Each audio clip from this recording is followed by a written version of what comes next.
Hey guys, I am coming to you today unshowered, no makeup on, straight from my sick bed because I just can't wait any longer. I cannot wait any longer. I have been working on a project. So it kind of came to me, I kind of had it fully formed like January of last year of 2021. I actually submitted for our first kind of approval or for our first okay in March of 2021. And we are now in August of 2022. So I have been working on this for a really long time, guys. And I finally get to tell you about it. So I didn't want to tell you about it before because I needed to know, one, its viability, two, the likelihood of it actually ever coming to fruition.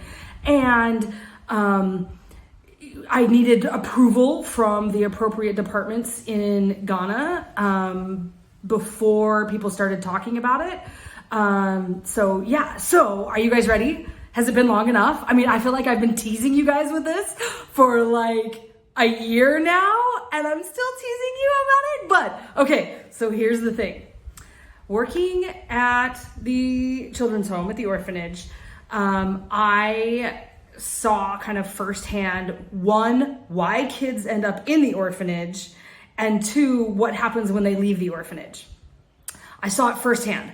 Also, it is widely known in public health, in working in developing countries, I mean, actually working with anybody, anywhere, vulnerable people create vulnerable people, right? So if you are raised as a vulnerable child, then the likelihood of you raising your children as vulnerable children is statistically super high, right? So, like girls of teenage mothers are likely to become teenage mothers, right? So this whole cycle, it just statistically, that's what happens, right? I mean, if you grow up wealthy, the likelihood of you being having wealth in your adulthood is super high. It works both ways. So, but I got to see this firsthand, and I was like, we need to stop kids coming into the orphanage. I think that's the whole point, right?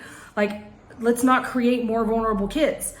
And then when they would leave, like they would go out and get pregnant and not have jobs and not go to senior high or go to university or anything. And I'm like, how do we stop this?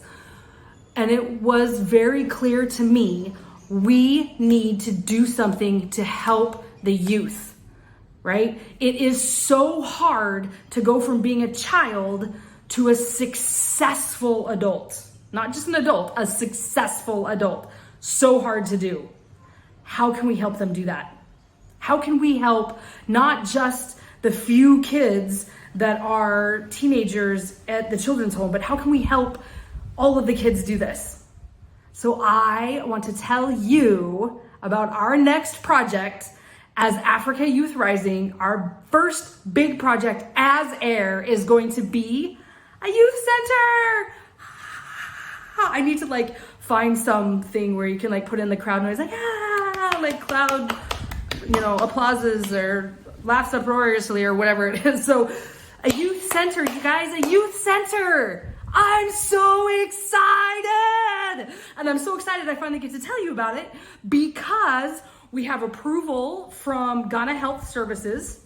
We have approval from the Ministry of Social Protection, which is social welfare.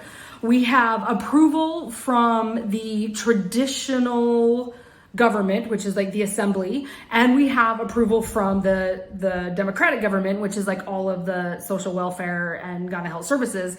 And as part of this project, I have asked the local elders to give us land to create this youth center because it needs to be in Dodoa, where there is no land available, and anything that's available is super expensive. So they've agreed.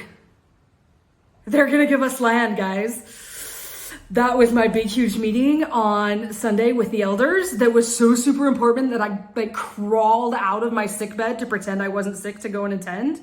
So everyone is on board. The youth center is going to happen, which means we need you and everyone you know and everyone, because it's going to be huge. This is going on 5 minutes, which it was supposed to be like a 2-minute video, which I didn't. Oh my goodness, I just saw my face. Woo, sorry guys. I look like I'm sick, but I am. So I'm going to do a whole separate video about what is the youth center? Why is it so stinking cool? What are we going to do? And every single time I do anything about it, I'm going to say, and help us do it, right? So if you're not already one of our heroes, which is our monthly sponsorship program, please consider becoming a hero. If you've got $10, $25, $50 a month that you can consistently donate, it means so much to what we can do to have consistent monthly donors. So please, please, please, please, if you haven't already become a hero, please consider it. And if you just have some extra, just throw it our way because we need it. So a lot of cool stuff coming up soon. I love you guys. I could never do any of this without you. Mwah!